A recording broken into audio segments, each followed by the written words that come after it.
আর কোনো প্রার্থনা নাই।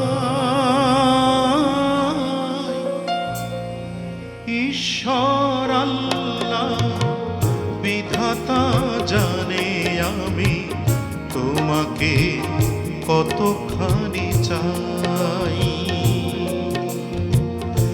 ঈশ্বর আল্লাহ বিধাতা জানে আমি তোমাকে কতখানি চাই।